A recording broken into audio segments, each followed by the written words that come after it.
Please stand.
In the name of the Father, and of the Son, and of the Holy Spirit. Amen. The grace of our Lord Jesus Christ, and the love of God, and the communion of the Holy Spirit be with you all. And with your spirit. My dear brothers and sisters, we begin the Novena Masses in honor of Our Lady of the Rosary of Manaoag for her summer fiesta.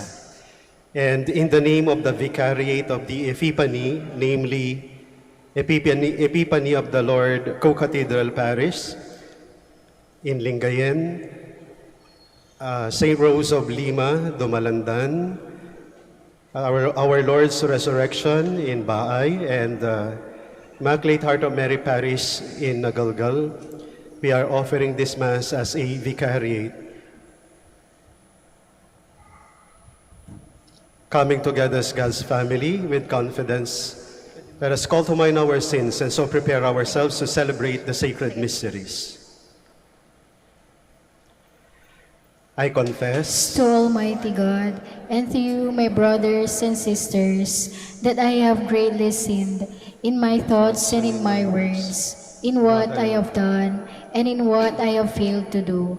Through my fault, through my most grievous fault. Therefore I ask Blessed Mary, ever Virgin, all the angels and saints, and you, my brothers and sisters, to pray for me to the Lord our God. May Almighty God have mercy on us, forgive us our sins, and bring us to everlasting life. Amen. Lord, have mercy. Lord, have mercy. Christ, have mercy. Christ, have mercy. Lord, have mercy. Lord, have mercy. Glory to God in the highest.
Let us pray. All Holy Father, in your divine wisdom and love, you chose that the Blessed Virgin Mary should play her part in the mysteries of our salvation. Grant that by heeding the words of Christ's mother, we may do what he commands in the gospel he has given, who lives and reigns with you in the unity of the Holy Spirit, one God, forever and ever. Amen. Please be seated.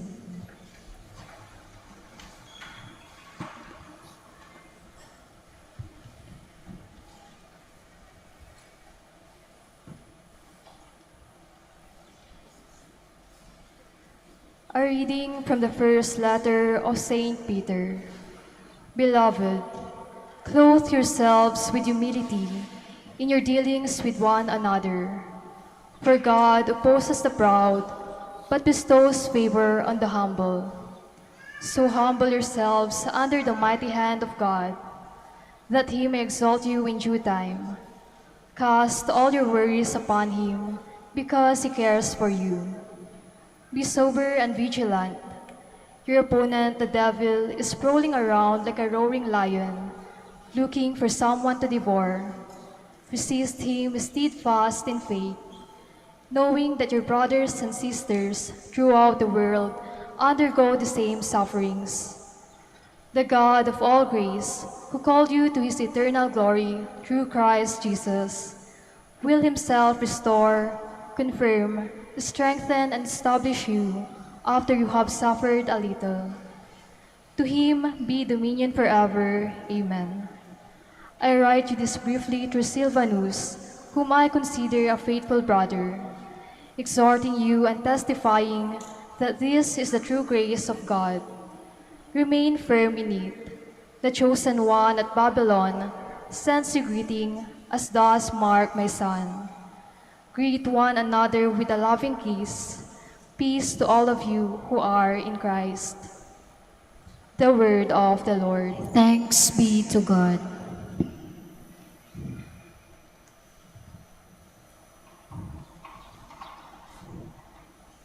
Forever I will sing the goodness of the Lord. Forever I will sing the goodness of the Lord. The favors of the Lord I will sing forever. Through all generations my mouth shall proclaim your faithfulness. For you have said, my kindness is established forever. In heaven you have confirmed your faithfulness. Forever I will sing the goodness of the Lord. The heavens proclaim your wonders, O Lord, and your faithfulness in the assembly of the holy ones. For who in the skies can rank with the Lord? Who is like the Lord among the sons of God? Forever I will sing the goodness of the Lord. Blessed the people who know the joyful shout. In the light of your countenance, O Lord, they walk. At your name they rejoice all the day, and through your justice they are exalted. Forever I will sing the goodness of the Lord. Please stand.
The Lord be with you. And with your spirit. A reading from the Holy Gospel according to Mark. Glory to you, O Lord.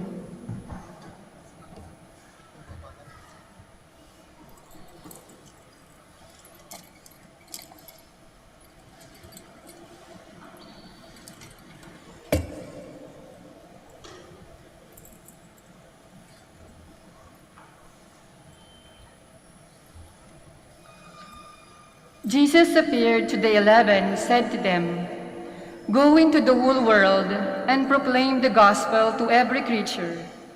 Whoever believes and is baptized will be saved. Whoever does not believe will be condemned. These signs will accompany those who believe. In my name, they will drive out demons. They will speak new languages. They will pick up serpents with their hands, and if they drink any deadly thing, it will not harm them. They will lay hands on the sick, and they will recover." Then the Lord Jesus, after he spoke to them, was taken up into heaven, and took his seat at the right hand of God.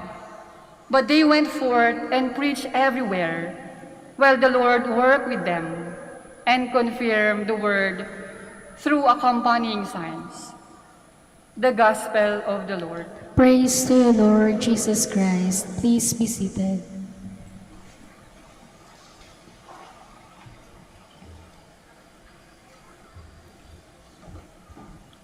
Santo siya kabwasan at si kayo namin. Happy Easter po sa inyong lahat. Today is the beginning of the Novena Masses, Just to inform those who have just maybe visited today sa ating minor basilica of the Our Lady of the Holy Rosary of Manaoag, ngayong araw na ito ay sinisimulan ang mga Novena Masses para sa summer fiesta ng ating minamahal na si Apo Bakit. Kaya welcome po dito sa ating simbahan. And incidentally, today also, April 25, is the feast day of Saint Mark the Evangelist, no? One of the four evangelists. At kung titingala kayo, kung makikita ninyo dun sa left side ko, nandun si Saint Mark with a lion, no? Ang kanyang symbol ay winged lion, sapagkat si Saint Mark ayon sa tradition ay habang nagpipreach ay hinuli at ipinasok sa dungeon, no, ng mga lions. But instead of being eaten by the lions, no, si Saint Mark ay parang merong lion heart, no? So he preached also to the lions maybe. O baka yung lion nagdasal muna ng "Bless us, O Lord, and this thy gift" bago siya kainin. But hindi naman siya kinain, no? So today, we are celebrating the feast of Saint John. Just a short trivia, no? Saint Mark pala, sorry. About Saint Mark, no? He wrote the oldest or the earliest among the four Gospels, no? Although dun sa order sa Bible, nauuna si Matthew, no? Matthew, Mark, Luke, and John. Si Mark ang pinaka-una sa kanila among the synoptic gospels. At siya rin ang may pinaka-maiksing gospel, no?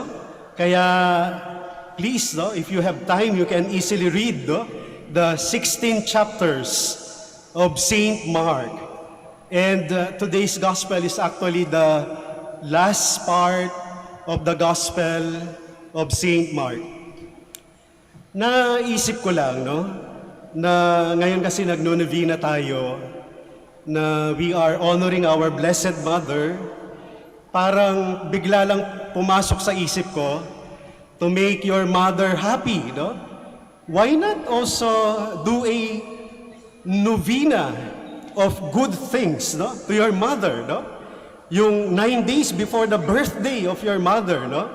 Siguro, yung first day, i-treat nyo siya sa spa, no? O sa isang salon, no?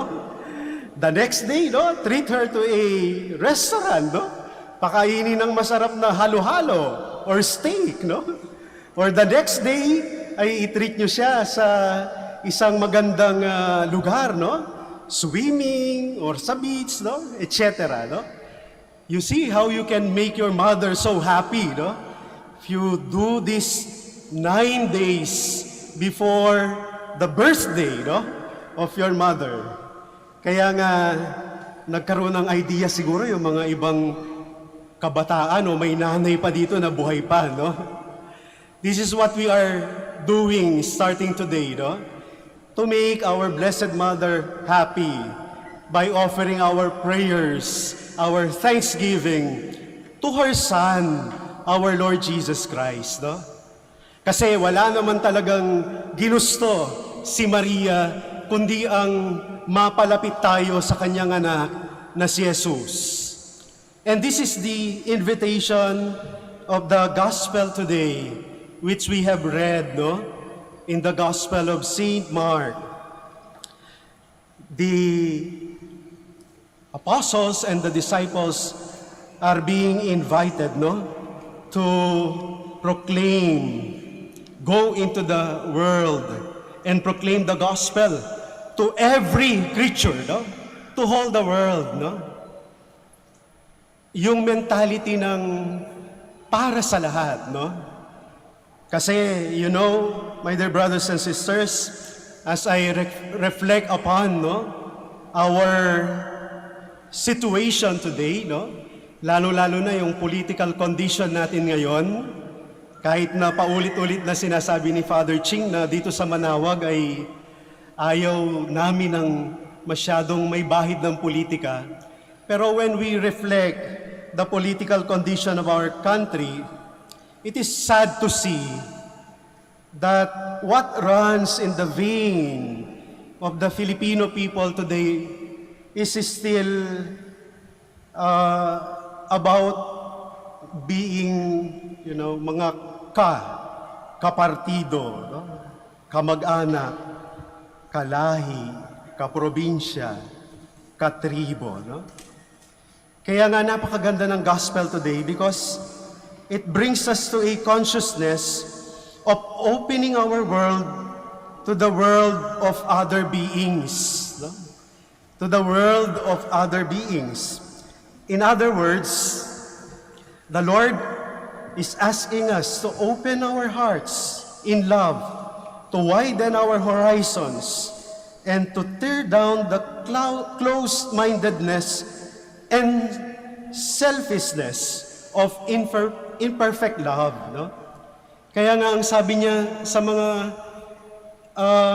mga disciples niya, go into the whole world and proclaim the gospel to every creature, no? I can imagine, no? Sinabi ni Jesus yun, wala pa naman mga eroplano at malalaking barko noon, no? But the challenge, no? To go into the whole world is very relevant today, no? So, my dear brothers and sisters, we are being asked in love to widen our horizons and to tear down the close-mindedness and selfishness of our imperfect love. Exclusivity is the antithesis of Christian love, no? Yung pagiging exclusive at makasarili, kagaya ng mga binanggit kong mga political conditions, no, na nabanggit. So, number one, the invitation for us is the one who does the will or the challenge of our Lord Jesus Christ and the will of our Heavenly Father is inclusive rather than exclusive. No? Gospel love does not narrow down our worlds. Although we live in security and abundance but in our hearts is still selfishness, no? The Lord invites us as we follow closely the risen Lord. It is an invitation for us to go out. Number two, the one who does the will of the Heavenly Father is pluralist rather than singular, no? Mas tinitingnan yung nakabubuti para sa nakararami, no? Alam natin na lumalaki ang bilang ng mga tao na pagminsan nagiging makasarili sila. Hindi tinitingnan kung ano ang pangangailangan ng kapwa, no? And this is the example of our Blessed Mother. Actually, in today's celebration of the Novena, for the Novena Mass, the Gospel that the Basilica prepared is actually the wedding feast at Cana, where our Blessed Mother requested Jesus because the couple runs out of wine, no? So parang merong request si Mama Mary hindi para sa kanyang sarili, kundi para sa mga nangangailangan at that instant, no? So my dear brothers and sisters, sana matuto tayo na to know others' thoughts also, to understand them also, no? Kasi sometimes because of our biases, no, we are clouded with our comments and the way we look at others, no. we think that they are wrong and we are right, no? Kaya nga, if we look back on the life of Jesus, when he grew up, no? He dined with the publicans, with the sinners, and understood the plight of the people. He understood the plight of the daughter of the centurion, and even the adulterous woman, no? An open mind accepts enormous content, no? Kapag bukas ang ating isip, mas malawak ang ating nauunawaan at naiintindihan. At ang invitation sa atin ay sana we can transcend our attitude of exclusivism. Our country right now has never reached yet a consensus to be a better nation because we have failed to consider a community where parents are parents also of other children, no? Hindi pa tayo umabot sa punto na ang ating pagka-Pilipino ay Pilipino na sana yung mga magulang ay magulang din ng mga ibang batang nangangailangan ng patnubay ng magulang. Where a family can be relaxed from our traditional values of control to an attitude of acceptance and openness. So my dear brothers and sisters, as we come together to our Blessed Mother, our one Mother who looks at us today equally, no? Isa lang ang tingin niya sa atin ngayon, pantay-pantay, no? Saan man tayo galing, ano man ang estado mo sa buhay, isa lang ang tingin niya sa atin, minamahal niyang anak, naaakayin niya kay Jesus. Kaya sa ating pagdiriwang ng unang araw ng kanyang novena, sana bilang mga Pilipino, tayo ay patuloy na lumapit sa Kanya at sana bilang mga Pilipino ay matutunan nating mag-transcend sa ating pagiging eksklusibo sa mga political bias at saka sa mga iba pang nagdi-divide sa atin. Sa ngalan ng ating Ina ng Santo Rosario ng Manaoag, nawa magkaroon ng kabukasan ng puso ang bawat kanyang anak na Filipino. Amen. Please all stand.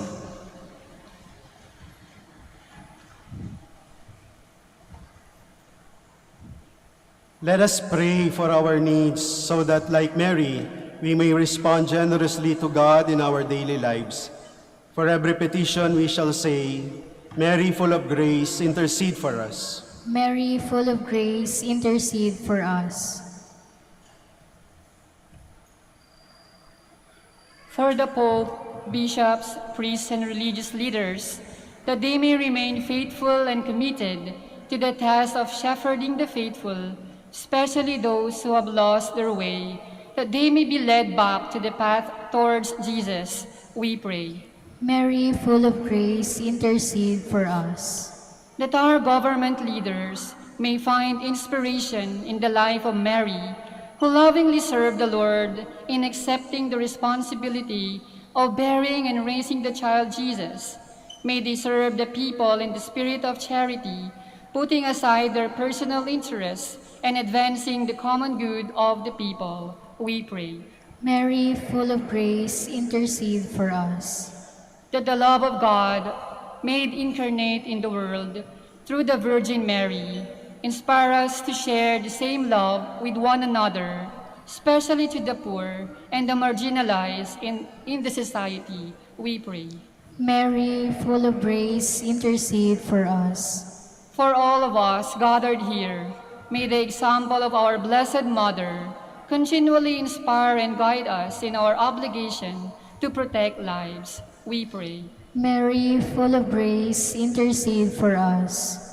For all the faithful departed, that they may see the face the radiance of God's glory in heaven, we pray.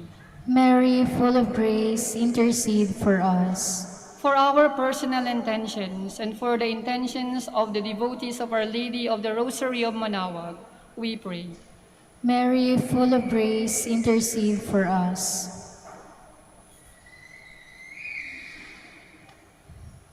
In the silence of our hearts, we lift up to God our other personal intentions, especially the intentions offered for this Mass.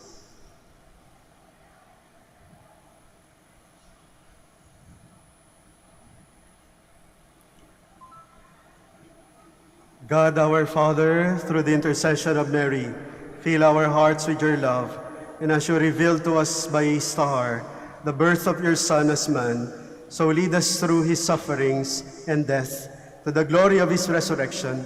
This we pray through Christ our Lord. Amen. Please be seated.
Please stand.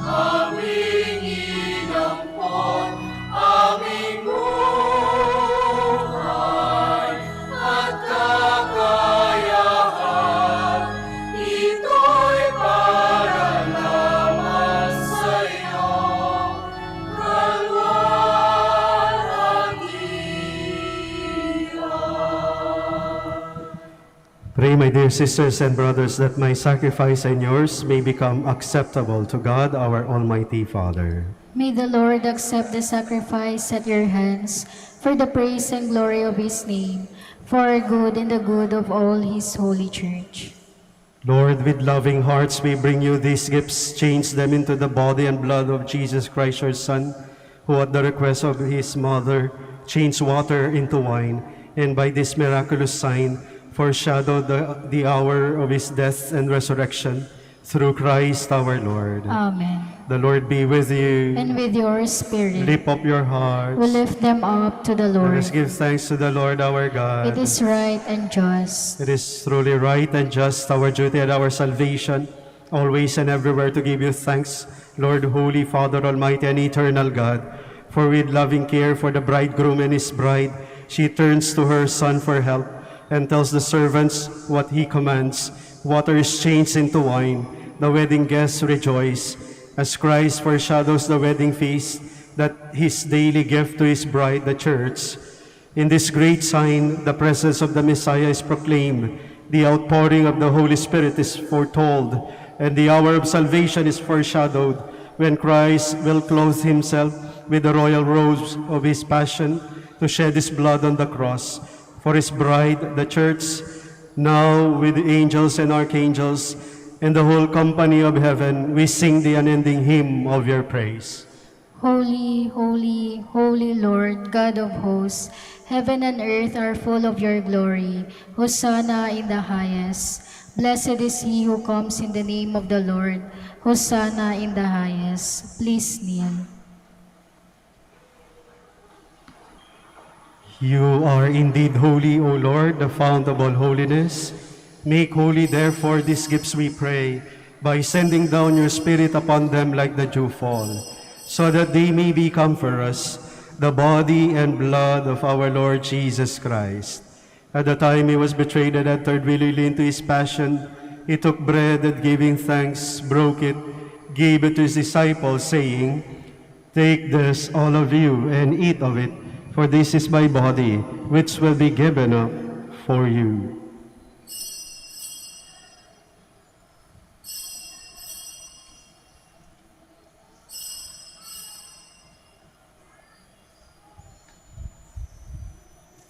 In a similar way, when supper was ended, he took the chalice, and once more giving thanks, he gave it to his disciples, saying, "Take this, all of you, and drink from it, for this is the chalice of my blood, the blood of the new and eternal covenant, which will be poured out for you and for many for the forgiveness of sins.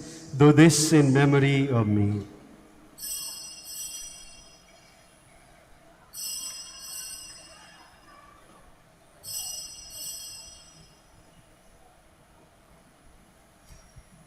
The mystery of faith.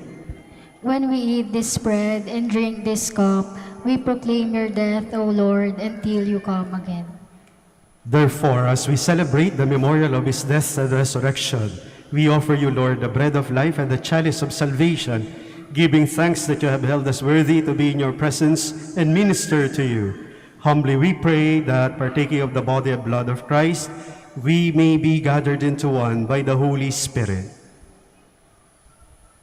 Remember, Lord, your church spread throughout the world and bring her to the fullness of charity, together with Francis, our Pope, and Socrates, our Bishop, Fidelis, his auxiliary bishop, and all the clergy.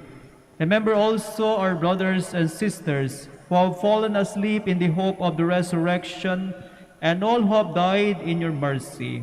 Welcome them into the light of your face.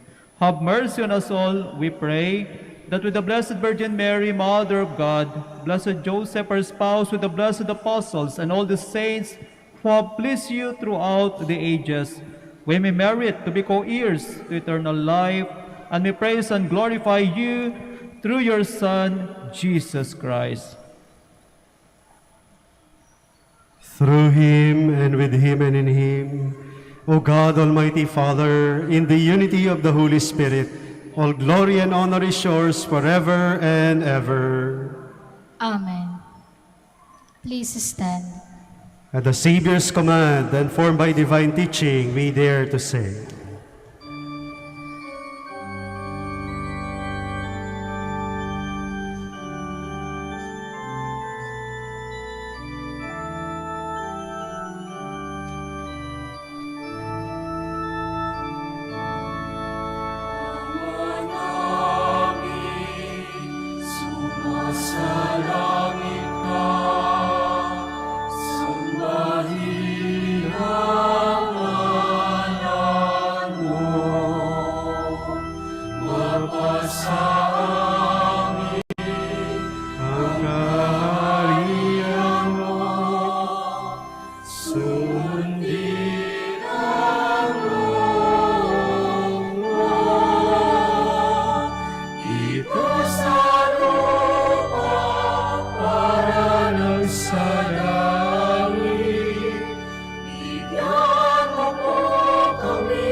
Deliver us, Lord, we pray, from every evil. Graciously grant peace in our days, that by the help of your mercy we may be always free from sin and safe from all distress, as we await the blessed hope and the coming of our Savior, Jesus Christ. For the kingdom, the power, and the glory are yours, now and forever. Lord Jesus Christ, who said to your apostles, "Peace I leave you, my peace I give you," look not on our sins, but on the faith of your church, and graciously grant her peace and unity in accordance with your will, who live and reign forever and ever. Amen. The peace of the Lord be with you always. And with your spirit.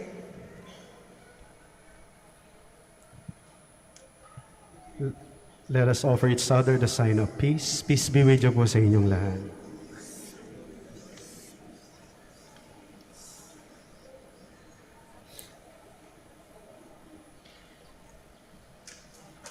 Lamb of God, Take away the sins of the world, have mercy on us. Lamb of God, you take away the sins of the world, have mercy on us. Lamb of God, you take away the sins of the world, grant us peace. Please kneel.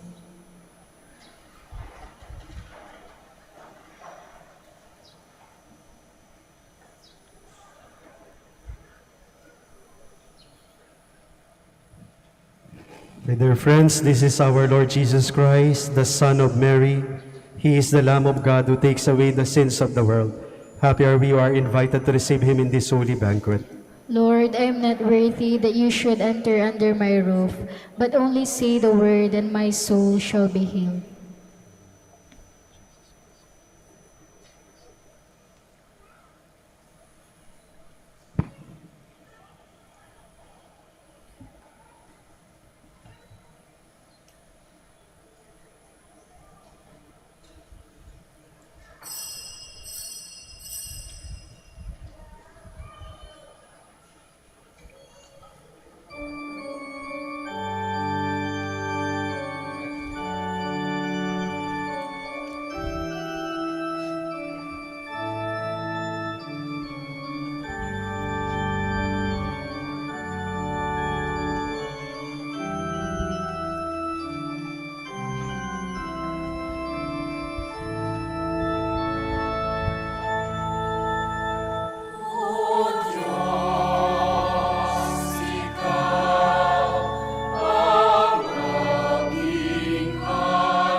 Please kneel.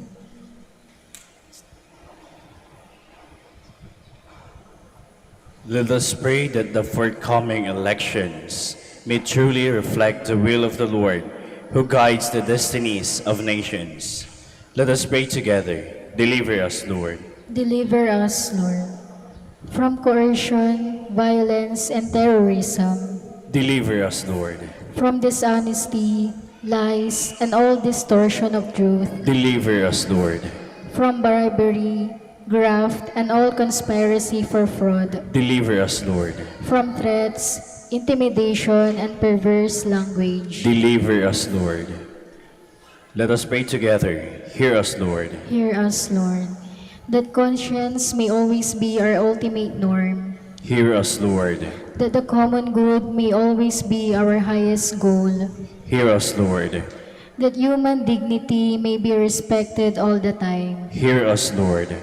that the poor and the weak may always have the priority, Hear us, Lord.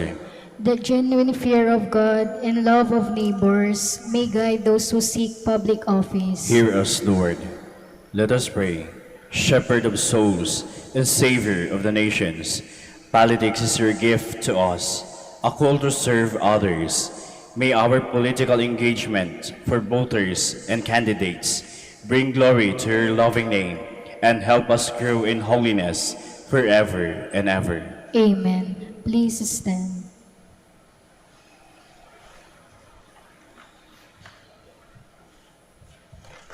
Let us pray. Lord God, filled with the sacrificial meal of the body and blood of Christ, we ask that in imitation of the Blessed Virgin Mary, we may follow Christ faithfully, provide for the needs of the Church, and together foreshadow the coming of your kingdom by the unity of mind and heart. Through Christ our Lord. Amen. The Lord be with you. And with your spirit. Please bow your heads and pray for God's blessing. May God, through the childbearing of the Blessed Virgin Mary, willed in His great kindness redeem the human race, be pleased to enrich you with His blessing. Amen. May you know always and everywhere the protection of her, through whom you have been found worthy to receive the author of life. Amen. May you who have devoutly gathered on this day carry away with you the gifts of spiritual joys and heavenly rewards. Amen. And may the blessing of the Almighty God, the Father, and the Son, and the Holy Spirit come down on you and remain with you forever. Amen. The Mass is ended. Go in peace to love and serve the Lord. Alleluia, alleluia. Thanks be to God. Alleluia, alleluia. We shall now pray for the sick and bless the rosaries and other religious articles. Prayer for the blessing of the sick. God, our Almighty Father, by your blessing you give us strength and support in our frailty. Turn with kindness toward our sick brothers and sisters. Free them from all illness and restore them to good health through the intercession of Our Lady of the Rosary of Manaoag, so that in the sure knowledge of your goodness they will gratefully bless your holy name. We ask this through Christ our Lord. Amen. Prayer for the blessing of rosaries and other religious articles. In memory of the mysteries of the life, death, and resurrection of our Lord Jesus Christ, and to the honor and glory of the Blessed Virgin Mary, Mother of Christ, Mother of the Church, Our Lady of the Rosary of Manaoag, may these rosaries, images, candles, oil, and other religious articles be blessed and be made holy in the name of the Father, and of the Son, and of the Holy Spirit. Amen.